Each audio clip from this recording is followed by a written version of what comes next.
Okay, great.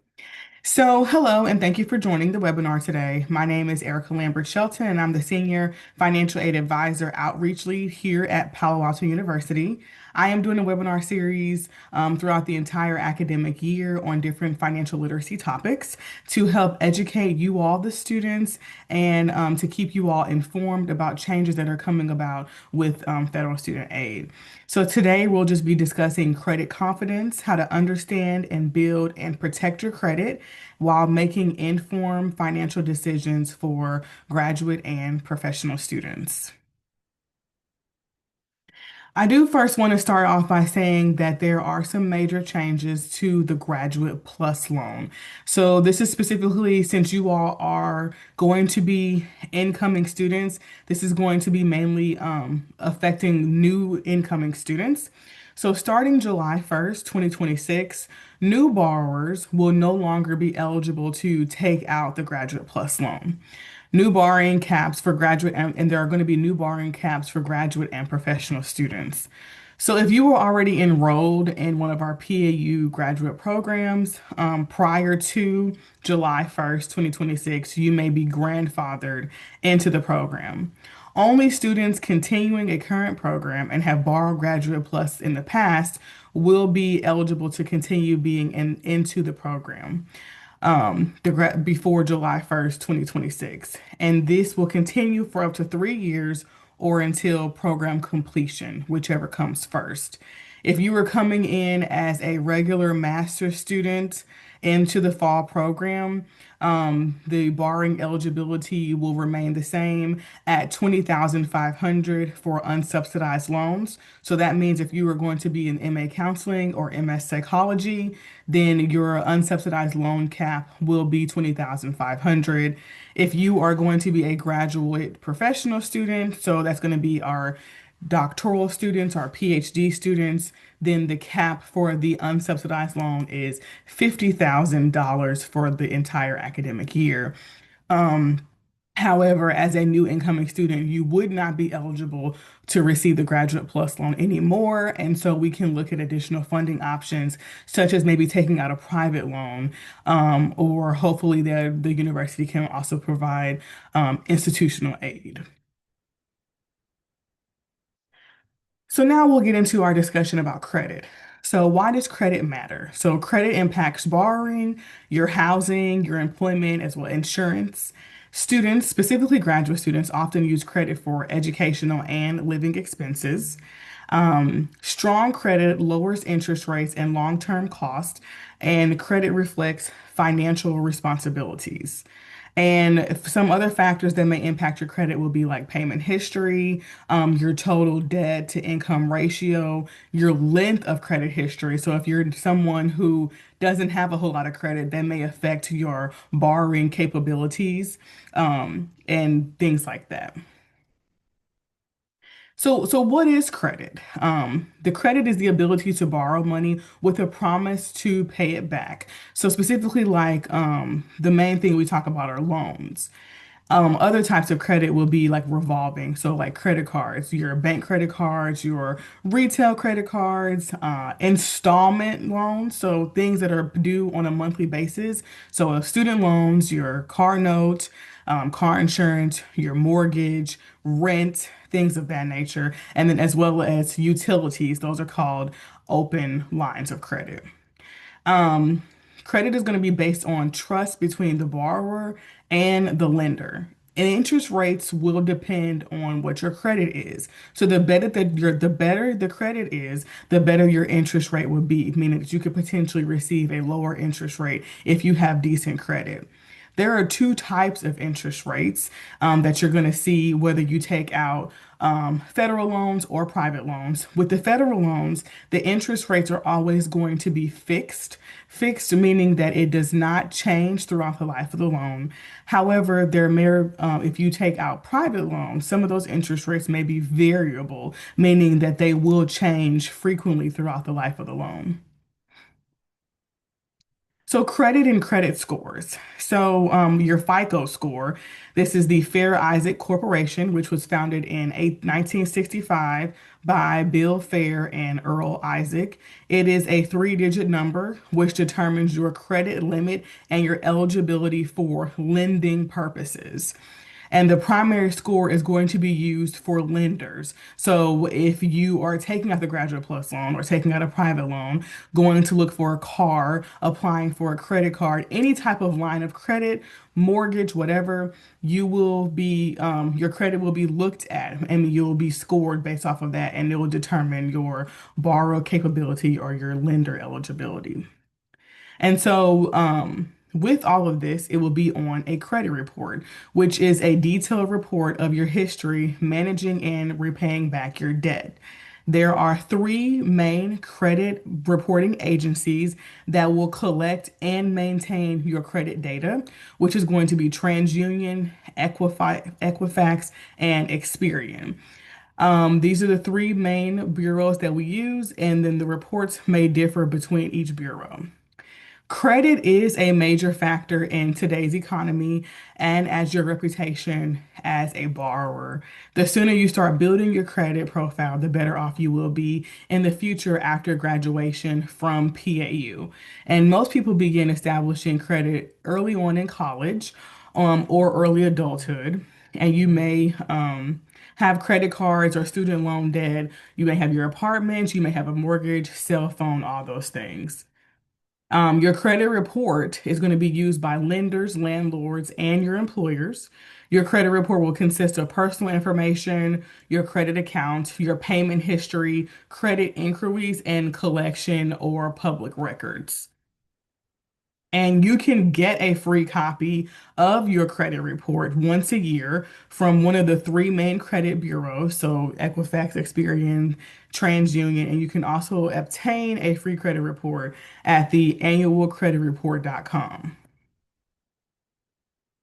Now, your credit score is going to be a number from 300 to 850 that determines your person's credit worthiness.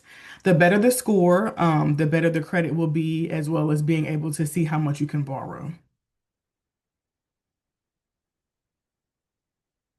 So then what is the FICO score? So it's like I said, it's a three-digit number ranging from 300 to 380.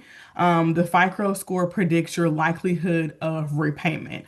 So the score ranges are poor, 300 to 579, fair, 580 to 669, good, 670 to 739, very good, 740 to 799, and then excellent at 800 to 850.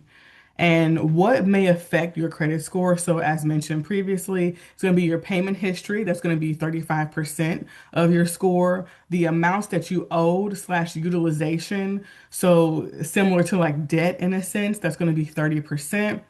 Your length of credit history. So, how long have you been someone who is a borrower? 15%. Your credit mix, 10%, and any type of new credit inquiries are 10%. So, like new credit inquiries would just be like maybe you went to go look at a car, they ran your credit, but you didn't move into actually purchasing. So, that would be like a hit on your credit or like a credit inquiry.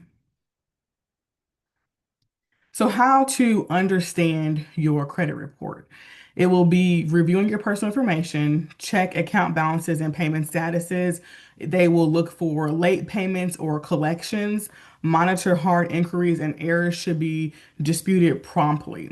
A lot of times, say for instance, when it comes to your loans, for instance, and you're paying the loan back, if you don't make the payments on time, the loan servicer will start negatively reporting your credit at 90 days past the due date, and then every 30 days after that, if you still have not made a payment toward the loan.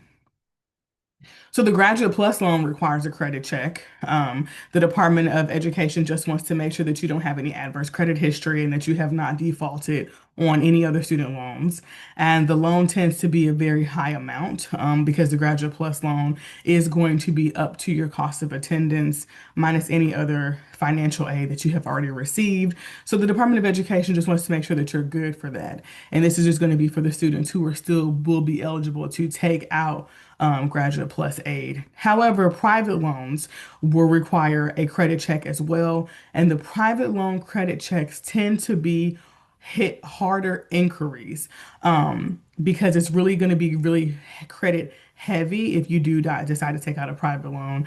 The main three lenders that we use for private loans, like the big three, would be Sally Mae, College Avenue, and SoFi Lending. And so we have relationships with these private loan lenders, and they're trying to do the best that they can to mimic the federal loan program, especially with all the changes that are going on. So they understand and they are ready and willing to work with students. So, how to build your credit as a student. So, building your credit as a student involves establishing a responsible credit history of paying your bills on time. Just try to do the best that you can with paying them on time. And that's going to account for 35% of your credit score. Pay your bills on time. You want to keep the credit card balances low. So, if you're someone who has a bank credit card or a retail card, if you're able to, you want to pay that balance off every month. Don't just pay the minimum due because that's going to extend it out longer and you're going to be paying more in interest. Limit new credit applications. Keep older accounts open. Sometimes people think like, oh, well, I'm never going to use this account ever again. Like, say for instance, you go to Ashley Furniture and you go and buy furniture and you apply for a line of credit with them. You get the furniture and then you say, I'm just going to close the account out. That does not help your credit score at all. You want to just keep it open so that way these credit bureaus know that you are worthy of it by making the payments on time. And then you want to monitor your credit regularly by going to the credit bureaus. So, actionable steps to build your credit. Get a student credit card so you can apply for a card designed for students or a secure card. This would require a deposit. So, a secure card would be like if Bank of America does not declines you for a regular credit card, but they may offer you a secure card. That means that you pretty much, let's just say for instance it's good for $300, so you put a deposit down for that and you only have a $300 spending limit. And when you see that when they see that you're making the payments on time, they will then be able to increase it. You want to become an authorized user. So if you're a parent or guardian, they add you to their well existing managed credit, and then you inherit their positive payment history that will then allow you to build great credit. Use a cosigner. So in the event that you apply for Graduate Plus loan, you get denied, or you apply for a private loan and you get denied, that doesn't mean that you still can't get the loan. What that means is you can apply again with a cosigner. And some of the private lenders, such as SoFi, they will, after 1 year worth of making the cosigner making the great payments that they're making, they can then fully hand the loan over to the student or to the borrower. You want to pay your student loans on time.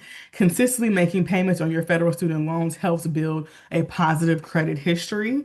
And utilize rent utility reporting services. Use these services to report rent or utility payments to credit bureaus, which can also boost your score. So when you go and apply for an apartment, especially if you guys are moving from where you are to the Bay Area, you're going to look for an apartment, they are going to run your credit. So you just want to make sure that you have decent amount of credit to be able to get a good, nice apartment because the cost of living out here is quite expensive. But if you don't qualify on your own, you can also get a co-signer on your apartment as well, or you can go in with a roommate, which is what we suggest is having roommates to cut down the cost of living. So maintaining good credit again. So pay in full every month. Avoid just making your interest only payments of what the statement says.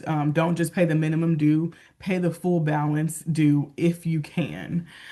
Keep your utilization low. So maintain a balance below 30% of your total limit. So if your limit is $1,000, you want to keep your balance under $300 at all times. You don't even want to use credits for, you don't like using a credit card would in your best interest. You probably want to use a credit card for small necessary expenses like getting gas or getting groceries. There may be an event where if you don't have the funds on hand, maybe you can use the credit card for emergency purposes, like if you need new tires or something like that. But just know that further in other presentations that we'll talk about how to save money, how to save up for a rainy day, have an emergency fund, so that way you don't have to necessarily use that credit card. And then you want to monitor your credit. So review your credits regularly just to check for any errors. Sometimes there are a lot of sometimes these companies, like the student loan companies, for example, they may report wrong. So you just want to monitor that as well to make sure that there's any errors, maybe dispute any errors. So that way, if anything negative is on your credit report, that it could be removed.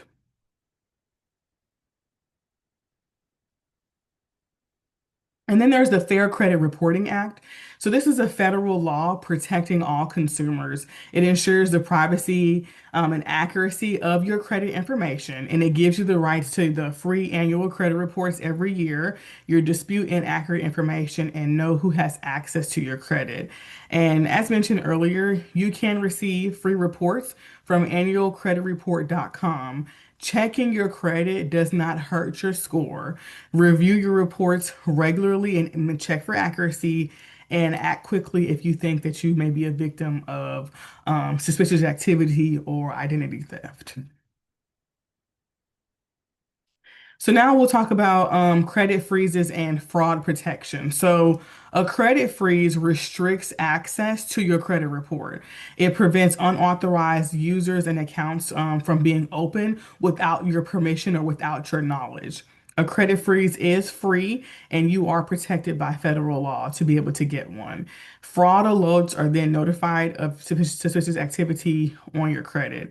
So to activate a credit freeze, you just want to go to the three bureaus, TransUnion, Equifax, or Experian, create a free account. It is a free account to use.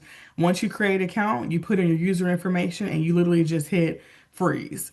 It's immediately after you select freeze, your accounts are frozen. No one will have access to your credit but you.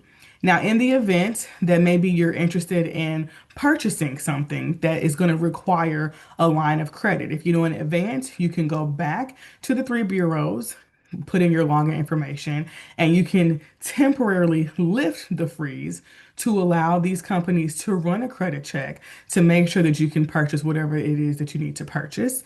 And then you can put the credit freeze right back on, or you can do a what they call scheduling a temporary, like a thaw.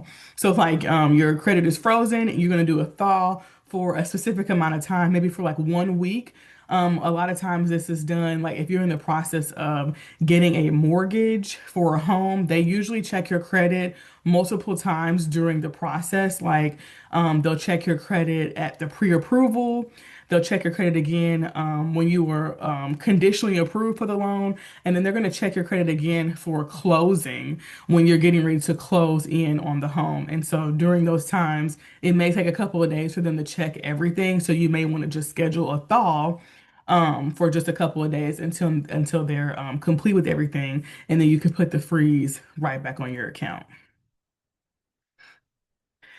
And so here are some helpful tips that you just want to keep in mind, some key takeaways from this short presentation. Credit is a financial tool. These are funds you are borrowing, and you are expected to pay them back with interest. Your habits today will impact your future, and you want to know your rights and your protections, and responsible credit use builds confidence and further opportunities. Credit is not free money. However, it can get you to where you need to be financially successful and stable. And so that's the end of the presentation. Did anyone have any questions on what was discussed or just any questions in general in terms of financial aid?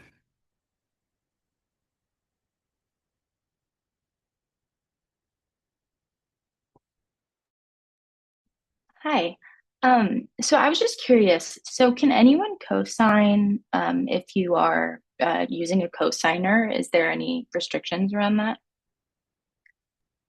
Yeah, anybody can be a co-signer. Sorry if there was a lag. Anyone can be a co-signer, but you want to make sure that whoever is co-signing the loan is somebody that you are very familiar with and they're very familiar with you. So I always suggest a family member, specifically maybe like a parent, or like a grandparent or something like that, somebody who is actually very responsible. If I wouldn't just go to a friend. I would keep it in the family, and let them know what your situation is. A lot of times, if it's school related and you need the help for them to co-sign on the loan to go to school, your family member should be okay with that. But essentially, yes, it can be anyone. They have to have decent credit too, though. Um, Also, you want to keep in mind that for any type of loan that you take out here in the United States, whether it be the federal loan or the private loan, they have to be a U.S. citizen or permanent resident to be a co-signer. So just keep that in mind as well. Thank you. You're welcome. Hi, this was very helpful. If we are curious about talking with someone specifically about our situation and specifically going through private loans for tuition costs and things like that, how would we go about setting up a meeting with a financial aid advisor from Palo Alto? Me. So I am the senior advisor. I will be helping you all. I don't know if I've talked to any one of you that's on this call just yet, but you can always send an email to financialaid@paloaltou.edu, or you can send an email directly to me. So I can put my email here in the chat. Send an email to me directly. We can schedule a one-on-one session. I do have open office hours, open Zoom office hours, no appointment needed. It's Monday through Friday, 10 a.m. to 11 a.m. Pacific Standard Time. So if you ever wanted to it's drop-in hours, so just drop in, drop out, and I can answer any questions there. Thank you so much. You're welcome.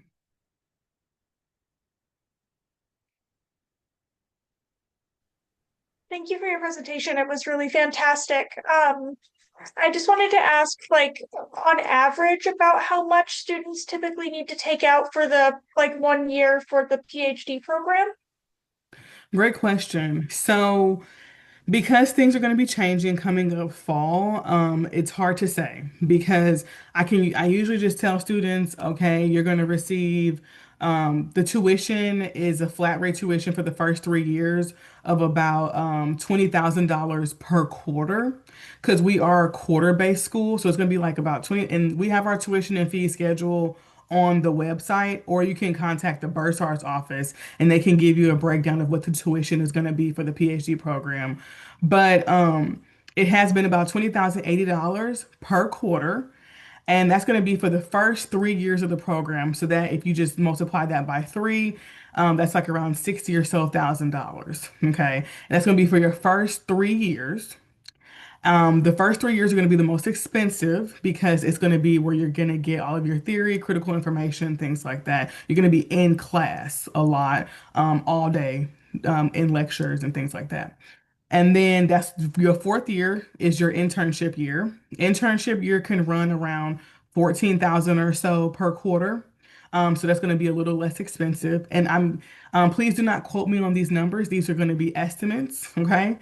You want to get the true accurate information either from the website or from the bursar's office.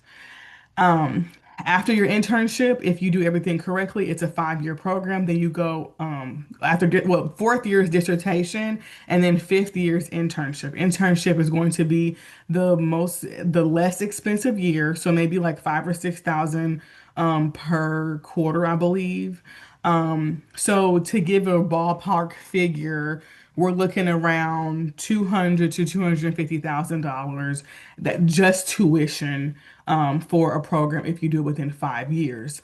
If you take out loans, then your loan debt will most likely be doubled that because you're going to take out more loan money to cover your living expenses. A majority of our PhD students, because we don't encourage you to work, because the course load is so extensive, most PhD students are going to take out the maximum amount of loan eligibility available. Um, and so that could maybe be like around four to $500,000 for the entire program. Thank you. Mhm.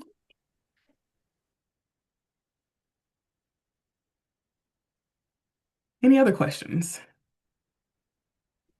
Yes, for the PhD program, are there any like tuition discounts for students that already have a clinical position? No, not to my knowledge. You may want to talk to the program departments about that because in financial aid, we just make sure that we have, if you do receive any type of additional aid, we will definitely apply it to your account. But if there's any additional things out there, the program departments may know more, a little bit more about that. We do have the PAU institutional scholarship. So all admitted students will be reviewed for a scholarship. The scholarship is a three-step criterion, so it's the review process. So it's going to be your admissions application, your faculty review, and then a financial needs analysis. So I will do the financial needs analysis. It's going to be based off of your FAFSA. So we want to make sure that if you haven't done so already, complete the 2026, 2027 FAFSA, and that's how I'm going to determine your need. And so those are the three factors that we take into consideration on providing a institutional scholarship for students. Um, Now, the amount that you could receive for the scholarship may vary, but just in past years, like this past year, students were receiving about 19,500 for the PhD program for the year. Now, it is a one-year scholarship. There may be a chance for renewal. It's not a guarantee, though. Thank you so much. You're welcome.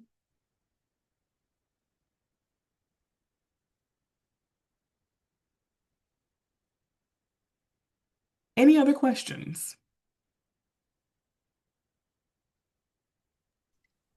Hi, sorry again. I was just curious if there are any opportunities to make money at like through PAU. I think I had heard them or uh, there was a webinar and they were talking about TAs and RAs, and I was just curious if you knew anything about that. Yeah, so I mean, we do have the federal work study program. And so you could be eligible for federal work study based off of your financial aid award letter. It will show all of your aid eligibility. So it will show the loans, it will show federal work study options. And so the way that you are paid if you do receive a work study position is through the federal work study funds. So you just like any job, you're going to look on the website, you're going to apply to whatever one fits that you think. You're going to go through a hiring process. You'll go through like new hire orientation, and then you'll start working for whatever department it is that you choose to work for, whether that be a TA position or maybe the library has openings or, something. Student success department usually tends to have student workers as well. And so the way that you earn the funds, so you'll be awarded a lump sum of money. So for example, we may award you $5,000 of federal work study funds. You were paid out of that bucket of money. So that $5,000 will just kind of sit there. It is not going to go to paying off your tuition. It's just going to go to as you earn it. So when you put in your time, we use the ADP timekeeping system. You're going to put in your time and then whatever many hours. You can't go over 20 hours because it is going to be part-time work. And so you're paid out of that bucket of $5,000. Now, once that money has exhausted, then it is then the department's responsibility to continue to keep paying you. So they'll be paying you out of their budget. So if they still have budget, then you can continue the job. If they don't, then you may have to end the job or whatever. So, Thank you. I have a quick question. sure. What the average, I believe the acronym is CODA. I'm in New York, so we use CODA, cost of daily activities, the cost of daily living out there in the Palo Alto area. So we will provide you with your estimated cost of attendance. I'm not familiar with what CODA, but yeah, we'll create a cost of attendance for you that's going to be in your financial aid award letter. And your cost of attendance is a large number that is going to encompass direct costs such as your tuition and fees that are going to be directly billed to you, and then indirect costs. So indirect costs would be like your living, your food, your transportation, books, any other additional fees. And so we create that number So your estimated cost of attendance, for example, could be $1,000, $100,000. Now, that does not mean that it costs $100,000 to go here. What that means is that's the amount that we have determined that will make you be okay for 1 year's worth of schooling at Palo Alto. Um, the rent is very high in Palo Alto. Like I said, you want to probably get a roommate. The Department of Student Success, they can help you with the roommate finder. But rent, like a studio apartment, can range from 1,500 to 2,000, all those are 4,000. Like sometimes some of the rent is such as is so high as mortgage. So you really want to take that into consideration when you're thinking about moving out here for the program. It is going to be expensive, but we create that cost of attendance for you to be able to take out the additional funding to help with that. Did I answer your question? Okay, thanks. Anything else? Yeah, I don't know if you can speak to this or not, but I figure I may as well ask. I've heard that one of the qualifications to work as an adjunct during your doctoral study is that you hold a master's degree. Is that something that you can verify, or direct me to the place to verify that? Can you repeat the question one more time? Yeah, I was told in a previous webinar that one of the qualifications to enable you to teach as an adjunct professor while you're doing doctoral study, like, teach an undergraduate course, is that you hold a master's degree already. Are you aware if that's I'm not, I correct or don't, not? No? I have no Okay. idea about that. No. Okay. I I mean, you just figured can, I'd try. mhm. Yeah. You probably want to talk to the PhD program director or whoever Okay. you've been in contact with so far throughout this process, admissions or the PhD actual program. Yeah, I'm not sure about that. Okay. Thank you But so but much. I will say if you are an adjunct professor, it wouldn't be considered a work study position. You would be an actual Mm, employee of PAU. okay. Thank you.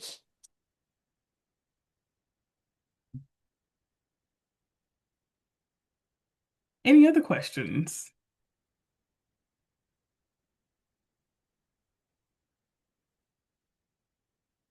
Well, if there is no more questions, it's been great. I like the discussion that we were having, and you can always, if you want to do a one-on-one session, so we can kind of talk a little bit more in detail about your personal situation, you can always reach me at my email. And I will be having another webinar next month. That webinar is going to be saving and investing on a budget. So we'll talk about how to save, how to invest your money, the time value of money, so how your money can grow over time. So if you're interested in that, you can join the session. I'm sure they'll be advertising that just like how they advertise this one. I'm so happy that they're advertising it more like this because this is the most people that I've gotten so far in these presentations. So thank you so much for taking your time out today to talk with me. Thank you. You're welcome. All right, you all have a good rest of your Thank day and a you. great weekend.